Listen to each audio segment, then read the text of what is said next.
Realm presents Born to the Blade, Episode 5. Prologue. Whirls of mist eddied below the airstone-plated hulls of the cargo ships in Amber, Rumiko's main harbor. It was not a good sign. Old superstition claimed that uneasy mists below the harbor were linked to storms farther out, and some believed the turbulence presaged mist-fiend attacks. But the cargo on these vessels could not wait. On shore, yellow-robed priests traced fire spurter signals for good fortune, the sparks shooting high into the sky and lucky helices. In case prayer wasn't enough, each ship boasted 2 master navigators and an additional complement of 4 bladecrafters for protection. Trade Minister Pierre stepped off the gangplank after a final inspection of the cargo and gave the launch signal with a flourish. Mooring ropes were loosed and coiled. On 7 decks, 7 navigators carved the sigil to rise, and the convoy elevated with majestic precision. Hundreds of leagues away, in the large, still undecorated suite that had been designated the Rumican Embassy in Toifé, Chris looked up from their first official use of the reflecting pool that would serve as their primary communication with their home island. "What do you think?" they asked Ojo, unable to keep the pleased smile from their face. "Does the shipment look like what you need?" Ojo did not match Chris's smile, but offered a warm hand clasp instead. "My friend, the shipment is perfect. The quality looks very impressive." Ojo shifted his stance, hoping to encourage Chris toward the exit. He needed to call his own country to confirm the embarkation. Most warders would understand the need for privacy without it being said, but Chris apparently had not caught on. It felt churlish to ask Chris to leave after sharing the Rumican's own communique. "Hopefully this will be the beginning of a fruitful relationship between our islands." Chris had planned a brief speech, practicing with Alex in their chambers to smooth the unaccustomed diplomatic language, but in the moment they were inspired to expand on it. "We will forge bonds as light and strong as the airstone we trade, and our joined strength will allow us to construct a cooperation like fleets of ships lacing the sky together." They paused for breath, and Ojo jumped in. Well said, well said. Now, if you will excuse me for a moment, I need to speak briefly with the Bright Chamber. "Oh, of course." Chris took a step toward the door, wondering what Ojo might need to say about the deal that they could not be a party to. "Chris." Ojo strode after them to the door of the chamber and clasped Chris's hand again. "Thank you. Truly. You have done us a great service." Chris was surprised to see the tears standing in Ojo's eyes. "Hardly a service," they said, attempting to lighten the mood. "You're paying us well for it." Taking the cue, Ojo finally smiled. "So you'll be standing for the tea tonight, then?" Chris smiled back, relief lighting their face. "At least the first round. I'll see you there." Chapter 1. Michiko. The early morning couriers from the Mertican Embassy were getting very annoying. Michiko was still sore from the duel, and not just physically. She had been replaying the critical moment over and over in her mind for most of the night, and she still wasn't sure whether she had done the right thing. She had only just dropped off to sleep when the messenger rang. Last month, even last week, Michiko would have been caught in a rush of adrenaline by the note, breath racing as she tried to sculpt a flawless appearance without delaying her requested attendance at the embassy. After that night, she didn't even have the energy to be anxious about it. Michiko pulled her hair into something resembling the low formal knot that compromised between Kakutan tradition and shorter Mertican styles, smoothed the trailing sleeves on her third-best robe, and made her way to the Mertican embassy. Lavinia was waiting for her in the private reception room. During her hurried bow, her nerves had caught up with her as she entered the room. Michiko could see Bologna standing in the background, just in front of the airstone-inlaid carved screen, with an expression somewhere between scandalized and smug. "Well?" Lavinia asked before Michiko had even straightened up. "What were you thinking?" Michiko froze, wondering if Lavinia knew she could have fought better at the gauntlet duel. She had to try again to get a sentence out. "I'm sorry. Chris is very skillful, and I suddenly felt ill." "She does look tired," Bologna put in, and Michiko's eyes darted to her, wondering if Bologna was actually on her side. Lavinia pounced, ignoring Bologna so thoroughly she almost talked over her. "Then maybe you should have adhered to the initial schedule, instead of offering unnecessary assistance to your enemy. They hardly extended you the same courtesy." Michiko should have said something about how Chris had no way to know she wasn't feeling well, but she was still startled by hearing Lavinia refer to the Rumikan as her enemy. "I'm sure she did her best," Bellona commented. Maybe she really was trying to help. "The Kakutan style does have its weaknesses, and you know she hasn't had the benefit of our training program." Michiko swallowed and looked away. If that was Bellona's idea of helping, she wasn't sure she wanted it. "She is here as warder," Lavinia snapped without looking away from Michiko. "She must be able to hold her own, otherwise what use is she?" Michiko's eyes focused on the screen behind Bellona. It was a beautiful piece of craftsmanship. The wood carved in sinuous designs, the airstone inlay precisely balanced so that it floated continuously at ankle height above the floor. The first time she had been in this room, she'd noted it as an example of the opulence and art of Murtican culture. Now she wondered where the airstone had come from. Was it from Kakute, perhaps? From Ikaro? Couldn't it be put to some better use than decoration for an embassy chamber that few non-Murticans ever saw the inside of? "I suppose illness, however foolishly contracted, is still better than deliberate defiance," Lavinia sneered, stepping closer.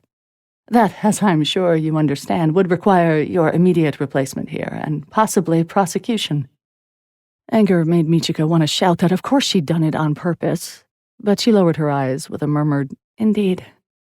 Was she being weak or practicing proper etiquette? She no longer knew. "If your health is so delicate, maybe you should stop visiting that filthy tea house so much and confine yourself to a more hygienic diet. In the meantime, I want you on a strict training regimen," Lavinia ordered. 2 hours of practice each day with Bellona, or, when I have time, with me." Yanked from her thoughts, Michiko blanched at the idea of facing Lavinia even in practice. That tremor, as much as anything else, seemed to satisfy Lavinia, at least for the moment. "I certainly hope the next time you won't fail us." Would she? Michiko wasn't sure she would have the courage to try something like that again, especially knowing that Lavinia could force her to spar whenever she liked. Michiko stumbled out of the embassy, barely seeing what was in front of her as her mind played and replayed Lavinia's brutal attacks on Chris during their duel. Chapter 2. Chris. As wonderful as winning the gauntlet had felt, this was even better. Chris had helped their friends, they had helped their island, and all within days of becoming a warder. Buying round after round of delicious tea for Ojo and Adechike, and of course themselves, felt like the perfect way to celebrate, but also something more. Laughing at one of Adechike's jokes next to Ojo, Chris started to feel that maybe bladecraft wasn't the most important part of being a warder, and maybe, just maybe, they could be good at these other parts too. Not only that, it might be fun. It was not until they had finished their noodle bowls and were halfway through the third round that Chris noticed Ojo wasn't enjoying himself as much as they were. He answered when spoken to directly and looked content when sitting back and watching Chris and Adechike chatter, but his mind seemed to be elsewhere. Soon after, he drained his cup and said goodnight. "But it's still early," Chris protested. Perhaps for you young people." Ojo smiled and clapped them on the shoulder. "Thank you again, Chris. It's a great thing we've managed today. Someday you will understand how great. For now, just accept my thanks." Bemused, Chris watched Ojo walk out, nodding to Shun as he went. He seems so serious these days. "It's not you." Adechike was also watching his mentor leave. "Penelope leaves tomorrow." Chris gasped. "Really? And he spent all that time here on his last night with her? You should have said something." "It's fine," Adechike said. "You wanted to be here, at least for a bit." Chris started to giggle. "What?"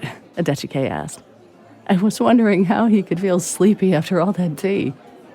Adechike tried to hold it in, then lost the fight and burst out laughing. "Sleeping," he managed to say, "is probably not the priority." "To Ojo and Penelope," Chris said. "Wait, we need to toast them with something stronger than tea." "We do," Adechike agreed, signaling the server for alcohol. The plum wine only increased their enthusiasm. "To the productive, fruitful, mutually beneficial friendship between our countries." "To flight," Chris offered. "To trade," Adechike responded. "To Kulo." "To Rumika." "To Tuafe." "And warders." Except Lavinia. "I'm so happy this has worked out," Chris said after Adechike had recovered from spitting plum wine out his nose. It's gonna be great. And we can build on this deal, you know. Talk about another installment if you need more. It must be an enormous mine, Adechike marveled. You should be careful, though. You don't want to extract too much and end up sinking like us. Chris hesitated, realizing they were on the point of blurting out something that was supposed to be a secret. Well, I guess you'll find out soon enough anyway. It's not from a mine. I mean, it is from a mine, but not all of it. No, wait, that's not what I mean either. Adechike was giggling again. I think you need more wine, he said, motioning at the waiter. No, Chris said, then had to beckon the waiter back. Yes, wine? Yes, the airstone. They leaned over the table to get closer to Adechike. The reason we have so much and that it's so pure is not because of the mine, but because of the process. The process? Adechike repeated. So there's this amazing group of scientists at Kalanika University. They invited me to visit after I was chosen to come stand the gauntlet. Chris paused to take a gulp of wine. I still can't believe I won. I'm a warder. To the gauntlet. To the gauntlet! As I was saying, they have figured out a way to refine airstone and get greater potency from less of the raw material. Lee Tremine, one of the lead scientists on the team, told me they may be able to get up to a 75% increase if they keep improving the process. Adechike was stunned, almost into sobriety. That's world-changing. He blinked. And they're already doing this? How do you think we're able to sell you so much airstone? We built a refinery at Orsa. It's still small, but if we're able to expand as we plan... Unable to express in words the amazingness of this, Chris threw their arms wide. Adechike still couldn't get over it. That's just amazing. I almost can't believe it. Oh, yeah. Adechike's tone suggested honest pleasure, not actual disbelief. But it reminded Chris that they were talking loudly about something they shouldn't have mentioned at all. We should probably not tell too many people about this, for the moment. I mean, of course, Adechike agreed. And congratulations. I bet if you had told people about that before the gauntlet, they all would have avoided you or invaded us, Chris muttered, but quickly cheered up again. Anyway, I didn't need the help. To blades! To blades! Chapter 3. Michiko. Tears stung Michiko's eyes as she walked the streets of the upper island of Tuafe. She couldn't stay in the Kakute embassy any longer, avoiding Kensuke and wondering if all of the embassy staff saw her as a traitor. She knew she should probably go down to one of the lower islands where she would be more anonymous, but the thought of crowding into one of the lifts was not appealing. Then she saw the turret of the Ikarin embassy. She remembered Takeshi's fight with Chris. He had almost looked stressed, which was an odd way to lose a match for an Ikarin. Maybe Michiko wasn't the only one struggling with her role in the Empire. On impulse, she turned at the entrance to the Ikarin embassy and rang the bell. Takeshi opened the door himself and looked even more surprised to see Michiko than she was to see him. Michiko started. Sorry to bother you, Please, Takeshi finally managed. You're not bothering me at all. Please, come in. That wasn't entirely true, Michiko saw when they got to Takeshi's rooms. She had clearly interrupted him. A distiller was smoking on a hot plate of some kind, and next to it an elongated spoon had been laid beside a beaker with fluids of several different colors layered within it. I didn't realize you were a chemist, Michiko said. Not really. I dabble. Takeshi sounded embarrassed, but Michiko figured it was just bashfulness. If he really didn't want her to know, he wouldn't have brought her in here. Would you like tea? Michiko eyed the hot plate. From the kitchen. Takeshi laughed and pulled a belt cord. Please, sit down. Michiko gingerly moved a stack of tomes, discovering an upholstered chair underneath. Thank you, she said. Takeshi looked at her expectantly. Michiko was not sure how to bring up treason. How are things in Nikaro? She hazarded. Takeshi blinked, shrugged. The usual, I suppose. People were a little unnerved by the ordeals surrounding the Golden Lord. That was it. The perfect opening. But just then there was a knock on the door, and a woman with a servant sash poked her head in. Takeshi said something to her in a language Michiko didn't understand, and she nodded and then disappeared. What language was that? Michiko asked. What? Well, we can't afford to bring Ikarin servants, so I hire people from Toifei. And they speak a different language? Some. Takeshi seemed amused by her interest. There's a neighborhood here of people descended from refugees of Zenotai, and they try to keep the language and customs alive. Jody speaks Sky, of course, and quite good Murtican too, but I like practicing. A whole neighborhood from Zenotai? Descended from, yes. It's fascinating. He coughed slightly. I help out at their clinic, so I've gotten to know a few people. I'll take you sometime if you'd like to meet them. That would be very interesting. Michiko wasn't sure how to respond to these unexpected depths from Takeshi. It had never occurred to her to do anything here besides being a warder, and occasionally relax from being a warder. With Lavinia around, that really seemed like enough. There was an awkward pause. Michiko caught Takeshi's eyes straying back to his equipment, but she couldn't leave now. At a minimum, she had to drink the tea. She tried to think of a way to bring up her concerns, but the mention of Zenotai had spooked her.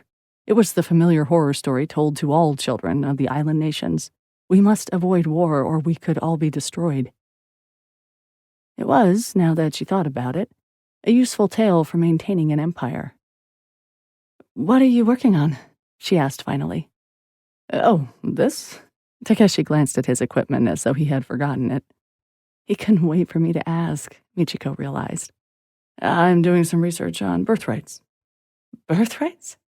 It had never occurred to Michiko that birthrights could be a topic for scientific inquiry. Birthrights just were. Apparently she was not alone in that. Yes, birthrights. Nobody has really studied them in any systematic way. Did you know that we still have no idea why they are tied to birthplace? Or even how they happen at all? There must be some interaction with the environment of different islands, but there is still a complete dearth of research. Takeshi was so involved he didn't seem to notice when the servant returned with the tea. She aligned the cup in front of Michiko with a formality that she thought was a little excessive, but then she remembered that the woman, or her ancestors at least, were from Zenotai. Maybe that was how they used to do it there. What we really need is more data, Takeshi went on. I've been studying blood samples from as many different birthrights as I have been able to get. I still don't have a Kakute representative, though. He paused, hopefully, but Michiko was still distracted by thoughts of Zenotai, empire, and war, and didn't notice. Takeshi coughed slightly. Maybe it's a completely harmless procedure, almost painless, very quick. If I could just take a little of your blood, it would be very helpful to have a sample from Kakute. Oh, Michiko's first impulse was to help him. Does that, too, come from Rutika's influence? She wondered. But what would her blood tell him about her birthright? What if he could somehow connect to her ancestors? What if he learned that the Golden Lord was her grandfather? Sorry, Michiko said, getting up so quickly the pale remains of her tea sloshed in the cup. I have to go. Maybe some other time? Good luck. And before Takeshi could stop her, she was gone.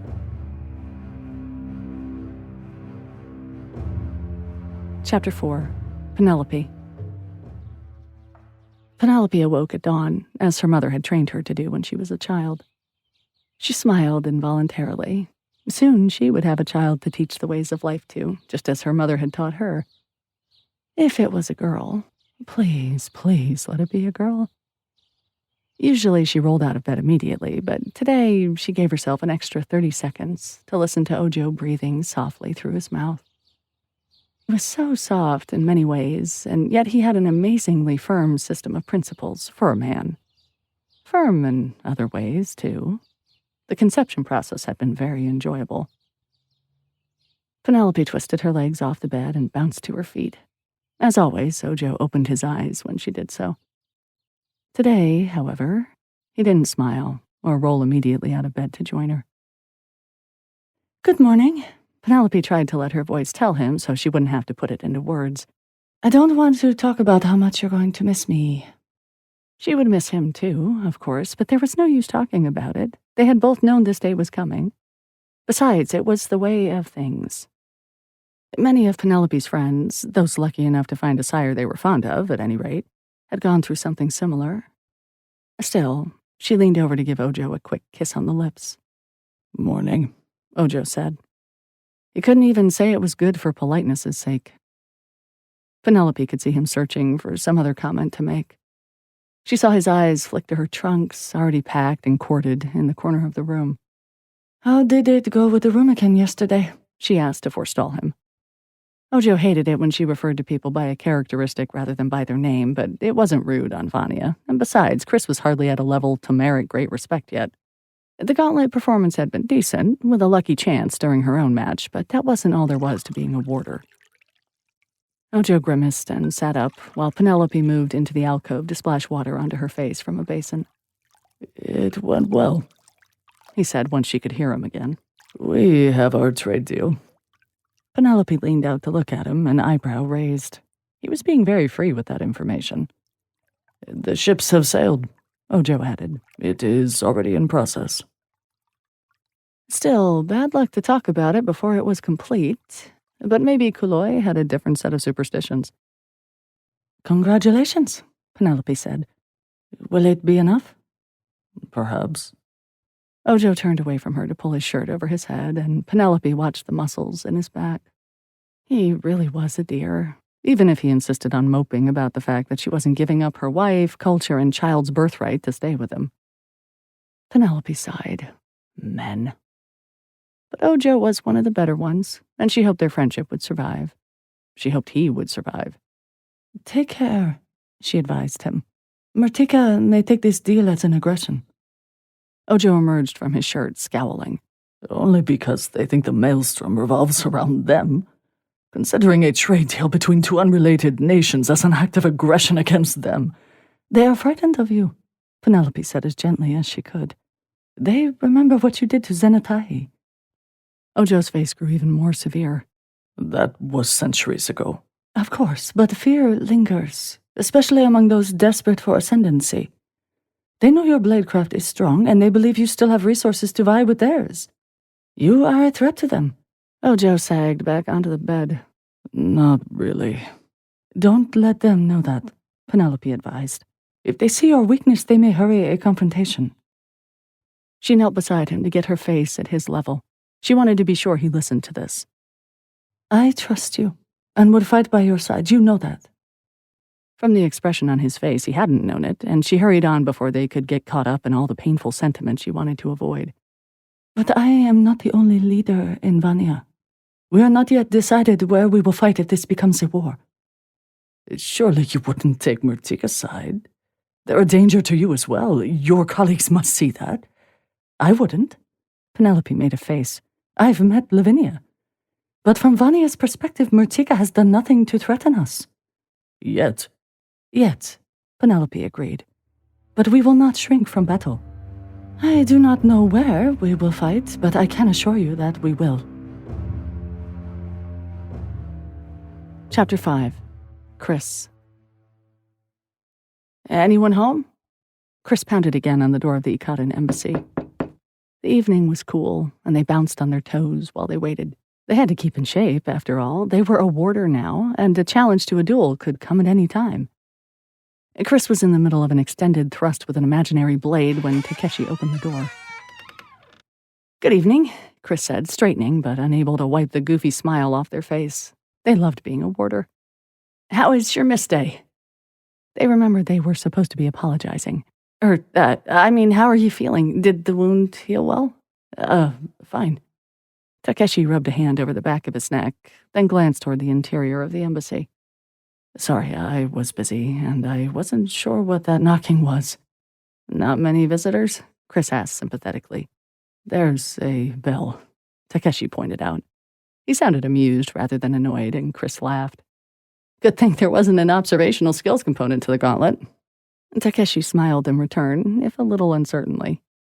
"Look," Chris said, "I still feel terrible about the duel." Takeshi raised his hands as if to demur awkwardly, but Chris pushed on. "I came to see if you wanted to join me for a drink at the Autumn Leaf." Takeshi looked back inside again. Chris smiled their winningness smile. "I know there's a lot I can learn from you, and more, a lot that our nations can learn from each other. Besides, you helped me heal. Let me repay you." After a moment, Takeshi gave in. "I guess I could use a break." Chris was careful to get them one of the more secluded tables in the autumn leaf. They had an uncomfortable feeling that the night before, with Ojo and Adechike, they might have been less than discreet. Chris sensed that Takeshi wouldn't want to be thanked or apologized to overmuch, so during the first 2 rounds, they kept up a steady patter of insignificant gossip, general pleasure at becoming a warder, and banal touristy comments about Toifei.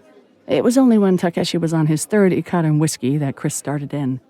Listen, I need to apologize again. There was so much confusion and, well, pomp after the gauntlet that I lost track of things, but I don't want you to think that I did it on purpose.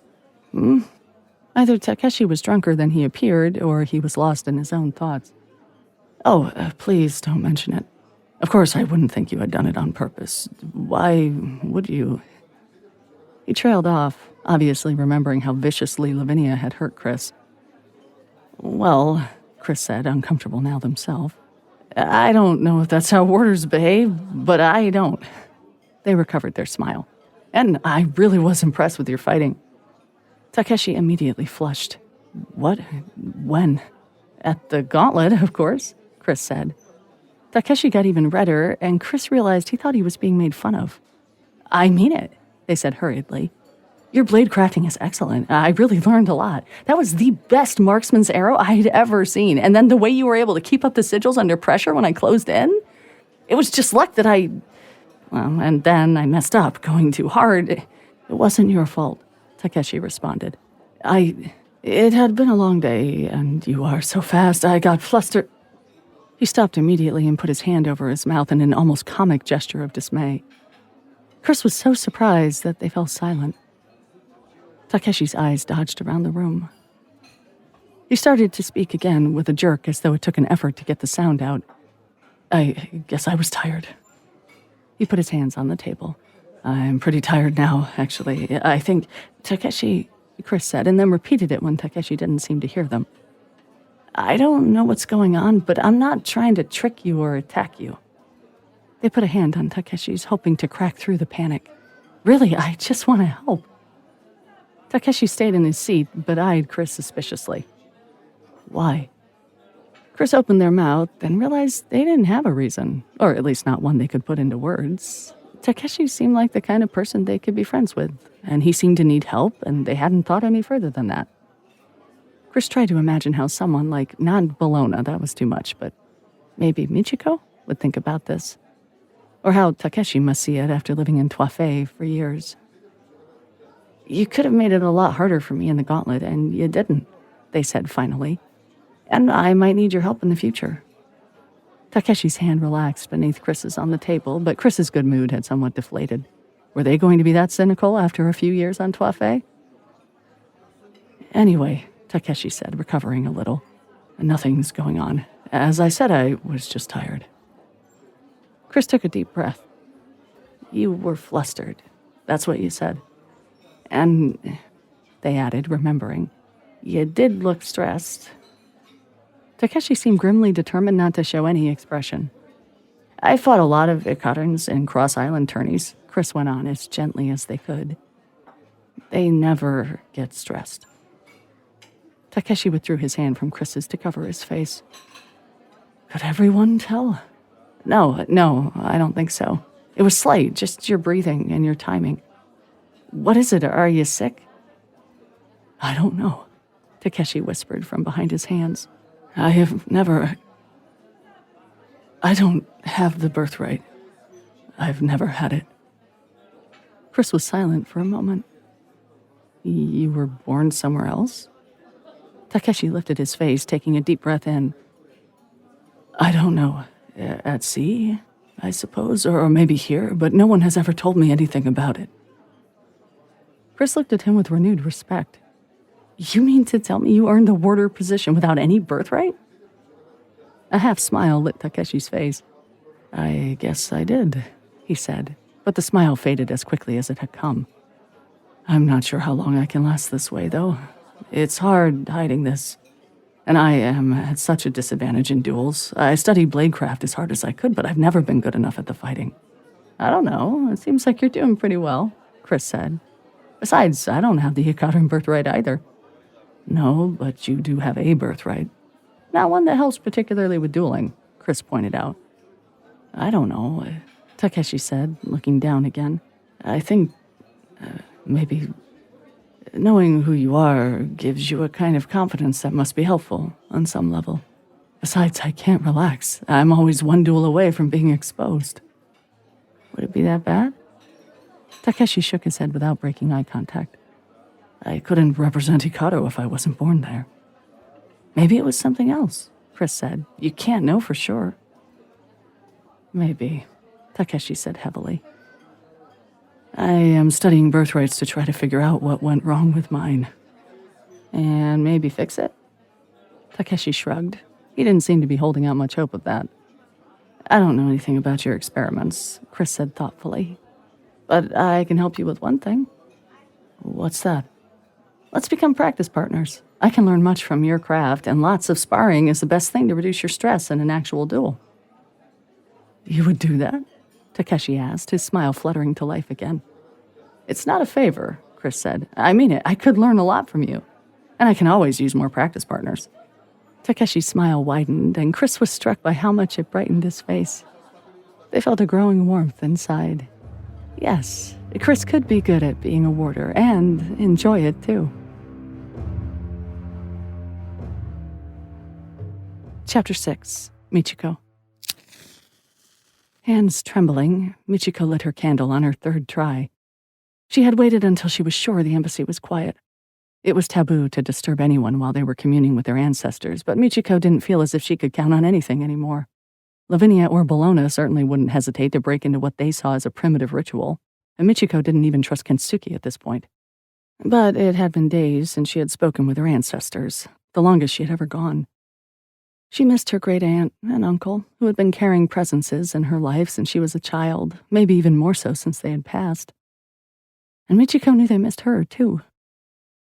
She was the most consistent of their descendants, and she felt guilty for leaving them alone for so long. If only there was a way to see them without opening her mind to the Golden Lord. Then Aiko and Hiroaki had lied to her, too, hadn't they? Nobody had ever told her about her heritage. And they had always urged her to do whatever was necessary to make Murtika proud of her, although that had felt very different on Kakute than it did here in the face of Lavinia's scorn. With a sigh, Michiko lit a stick of knuckle wood from the candle and inhaled its smoke. She needed to see them. However uncomfortable it was going to be, she couldn't put it off any longer.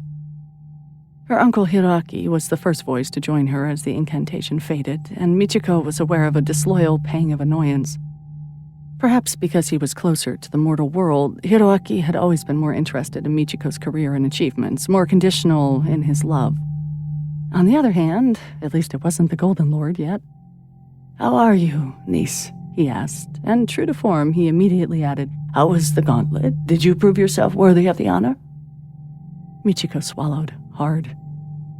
I tried very hard, uncle. There was an ominous pause. Does that mean you failed? You know how important that was. There was a silence, the absence of sound that expresses a sigh among the unbreathing. You know that unless you demonstrate your excellence, they will not respect any of us. You must show them that Kakutans are as good as any Murtikan. Michiko did know. After her interview with Lavinia and Bologna this morning, it was even clearer. What she didn't know was why she had failed. Oh, leave her alone, Hiroaki. Aiko's voice was so welcome that Michiko felt tears start into her eyes. How are you, my dear? Were you injured? Michiko shook her head, unable to vocalize an answer. You must miss home very much. I do, Michiko said with a sudden onrush of feeling. For a moment, she wanted more than anything to be back in Kakute. But then she couldn't help but wonder whether Kakute would still feel like home if she were there. Great Aunt, I failed to defeat Chris of Rumika in the gauntlet. Aiko clucked comfortingly. There, it happens to all of us. Why, I remember once when I did it on purpose, Michiko whispered desperately.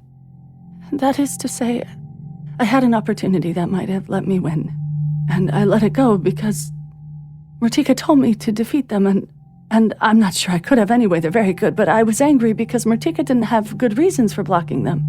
It wasn't a point of policy. It was for a warder seat, and the way they asked me, ordered me, was beyond humiliating. Michiko realized she was babbling into a shocked silence. The otherworldly quiet was broken suddenly by peals of laughter. You defied Murtika? Excellent! A shame you had to throw a duel to do it. That is bad form indeed, my granddaughter, but worth it to deny those Murtikans their triumph. Suddenly, Michiko was overcome by anger. How dare he interrupt her conversation with her great-aunt and uncle, her real ancestors who had always been there for her? How dare he appropriate her anguish over her decision? You don't know what you're talking about, she said, gasping through gritted teeth. It might have been a scream if she hadn't been so aware of the quiet of the embassy around her. You think everything is clear and easy, right and wrong. It's not. At least not anymore. You think everything is won and lost on the battlefield. Well, you lost. You lost, and you lost our whole country, and now, because of you, we have to compromise. So stop telling me what to do. Michiko broke apart into rough-hewn sobs. She was so distraught she almost lost the connection, but she grasped at the memory of her great-aunt's wrinkled hands clutching hers long ago when she was alive, and held on to it until she was calmer and could feel the presence of all three of her ancestors again. I'm sorry, great-aunt, she whispered at last. I feel that I have failed everyone. But Murtika is not always right. Hiroaki started to grumble something, but Aiko cut him off. Of course, dear, nobody is always right. But the Empress is our liege, and that relationship is too important to risk. We owe them our loyalty, and the best way to advance within that relationship is by proving our perfect loyalty along with our excellence in battle. Her tone was gentle with forgiveness, but that hurt even more.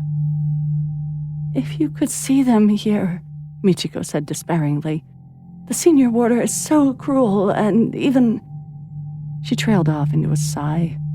It felt too petty to go into all the little ways Bellona had hurt her feelings. This is how the oppressors always are. It was the Golden Lord's voice again, but even he sounded strangely chastened. They will never think of us as equals. You must do what you think is right, Aiko said, her voice cutting across the Golden Lord's just as she had overrun Hiroaki. My dear, this all must have been a shock to you, but you have been brought up well. You have skill and you have pride. You must draw on them to decide what to do. You must never give in, the Golden Lord spat out hurriedly. The knuckle wood was guttering and the connection was almost gone. You must fight for your homeland. The spark at the end of the incense died, and the candle flickered and extinguished as the ritual ended. Michiko was left alone in the darkness.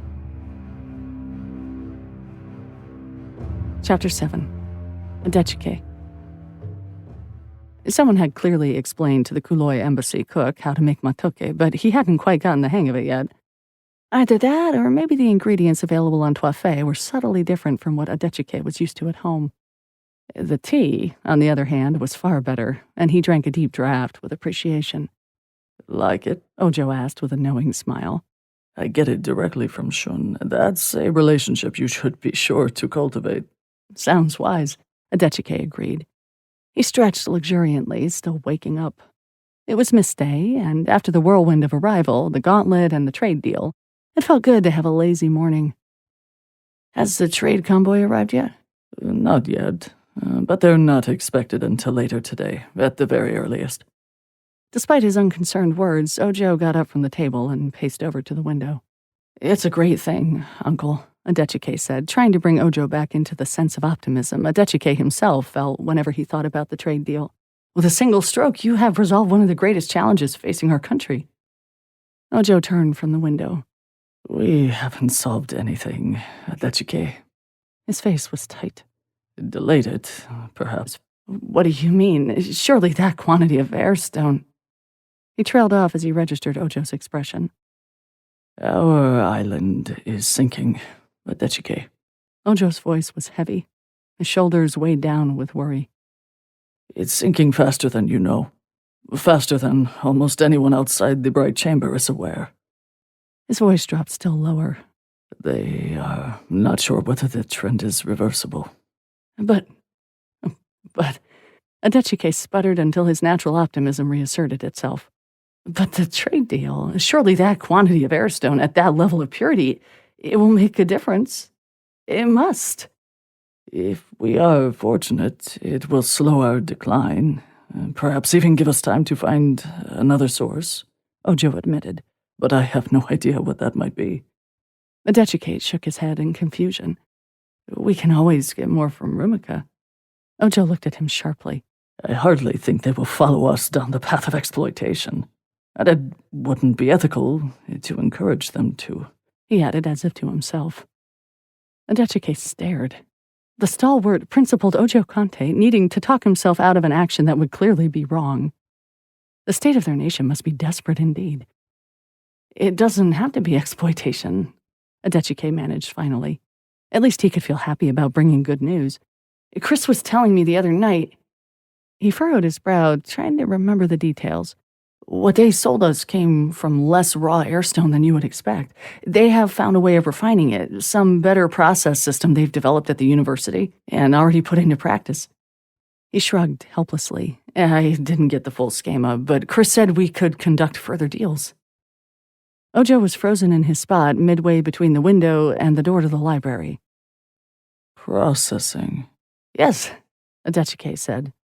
For the first time, it occurred to him to wonder how it was that Ojo didn't already know this. The university has been working on it. Made some breakthrough? He shook his head. His memories of that night were too blurry to come up with more specifics. You should talk to Chris about it directly. Yes, Ojo said, sounding vague. He turned toward the library. I think I better speak to Shikosi first, however. Perhaps the shipment has already arrived. Adechike watched him go, with the sense of having made some terrible mistake, but unsure whether it was against his country or his friend. Chapter 8. Michiko. When Bologna appeared at the Kakute embassy during Mist Day, Michiko's first impulse was to tell her to get lost. Wasn't she standing up to Murtika now? But she had been wandering around the embassy all day, stewing in the confusion and frustration left over from her ritual the night before, and Bologna was practically incandescent. She seemed, for once, to be excited about something that didn't have to do with politics. Guess what I found? She blurted out as soon as she walked into the Kakute embassy salon. Michiko tried to give her an uninterested look, but Bologna didn't seem to register it. A new club opened up, and they do spiral dances every Mist Day. I heard they have a great caller. Really? Spiral dancing was a Murtican tradition, but it had been popular in Kakute for years, probably since the conquest, Michiko realized with a pang of guilt. For a while, it was the only thing in Michiko's life that could compete with bladecraft training for her interest, and even now she felt her lassitude melt away at the idea of it. Yes, really? Come on, get dressed. Bologna's impatience and imperiousness seemed a lot less offensive now that they were aimed at doing something fun, rather than gaining power for herself. She seemed younger, more vulnerable. Besides, moping around the embassy for the rest of the day suddenly seemed intolerable. Michiko suffered a minor crisis in her chambers, trying to figure out what to wear. Fashions in Tuafe were generally less conservative than those in Kakute, and she wondered whether her standard spiral dance robe would look horribly gauche here. Then she remembered that Bologna was wearing a tunic and gladiator sandals up to mid-thigh and decided she couldn't do worse. Bologna led her to the lifts and down to the second level of Tuafe. They turned away from the Autumn Leaf, which was still the only place that Michiko felt comfortable finding on her own on the middle island. The streets down here were twisty and narrow compared to the broader avenues on the diplomatic level or the more cargo-friendly spaces by the ports. To her surprise, Michiko caught some syllables of a language she didn't recognize, and she wondered if this was the Zenatai neighborhood Takeshi had mentioned. Then Bologna turned into a slope-roofed building festooned with the traditional twists of colored ribbon, and as soon as Michiko heard the accelerating beat of the spiral dance ribbon, she forgot everything else. They danced for hours, with a few breaks to sip charant and talk to some of the other dancers.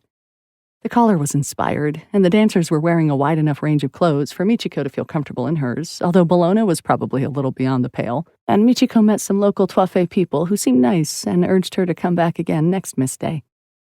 All in all, Michiko was feeling happier when they left the dance hall, which was probably why she made the mistake of agreeing to accompany Bologna to the Autumn Leaf for dinner. They hadn't even gotten their noodle bowls before Michiko remembered why she usually hated Bologna. So good to cut loose like that after a long week. Bologna was saying, sipping from her cup of iced chrysanthemum tea.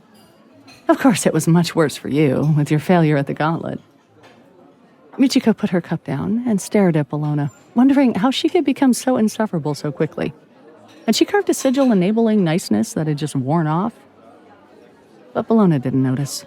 Her eyes were darting around the public area of the tea house with eager anxiety, cataloging those present and absent, searching for opportunities. To her annoyance, Michiko wondered if maybe Bologna had needed the break much, much more than she had.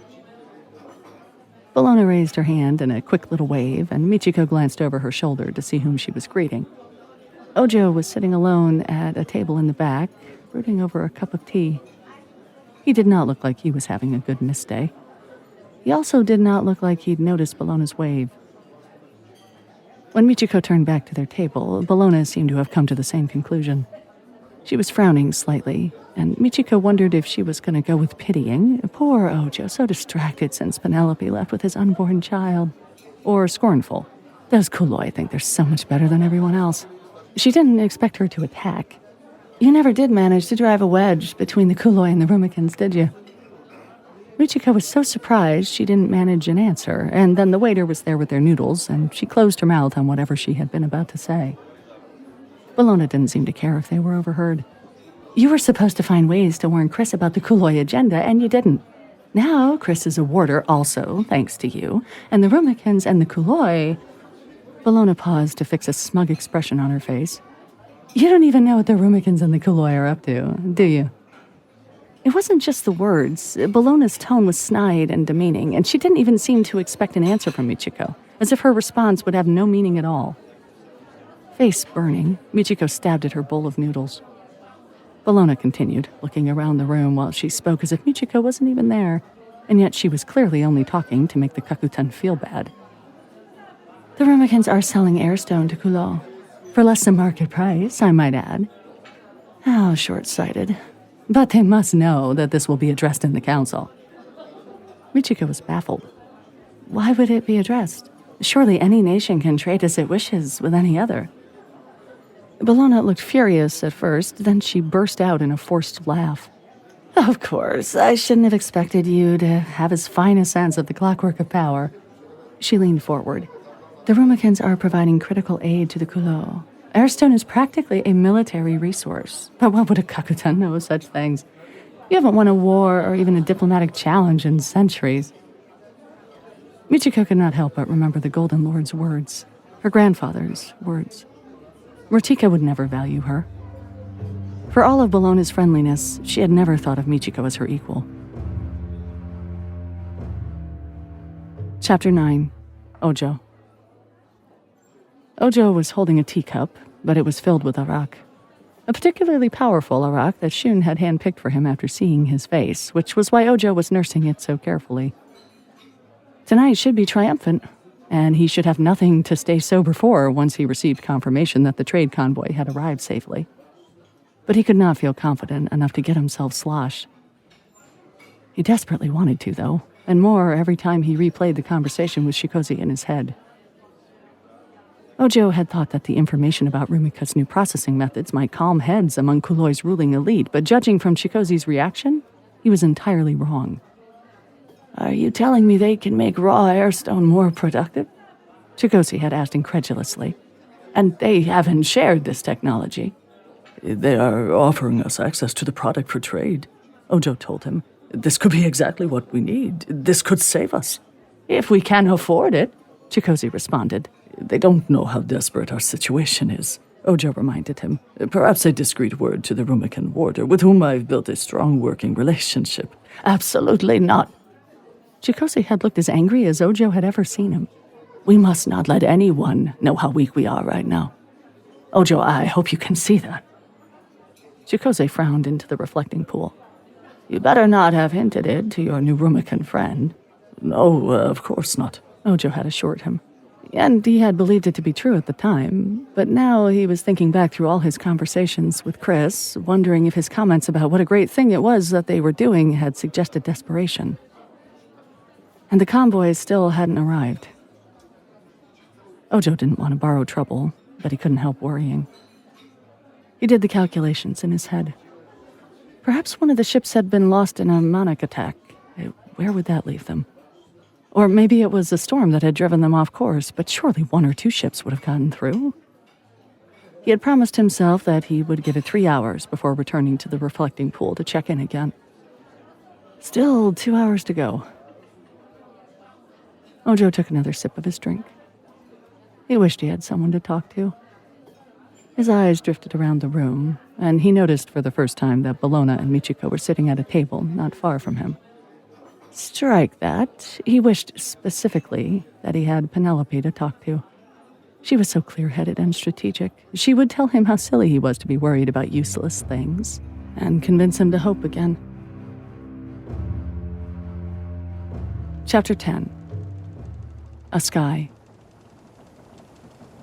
The Enguahin rocks were not technically under Kuloi control, but they were close enough to the embargoed area around the island that most ships from other nations avoided them.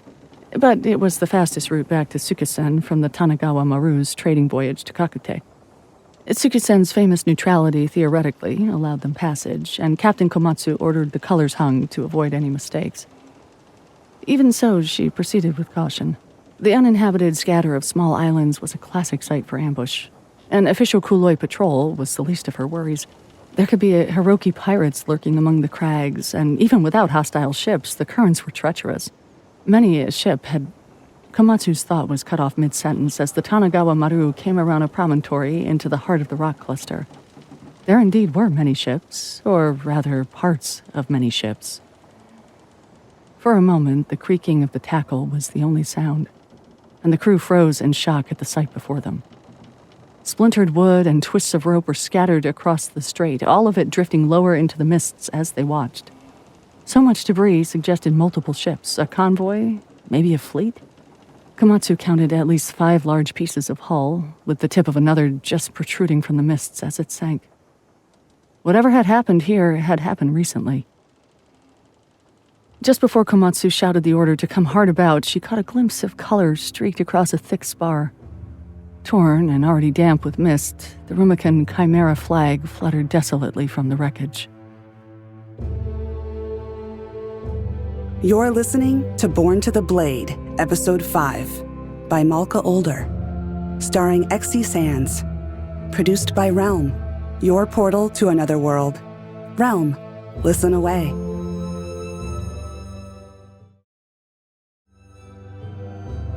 Born to the Blade is created by Michael R. Underwood and written by Michael R. Underwood, Marie Brennan, Cassandra Kaw, and Malka Older. It is executive produced by Julian Yap and Molly Barton. Audio production, sound design, editing, and theme music by Amanda Rose Smith.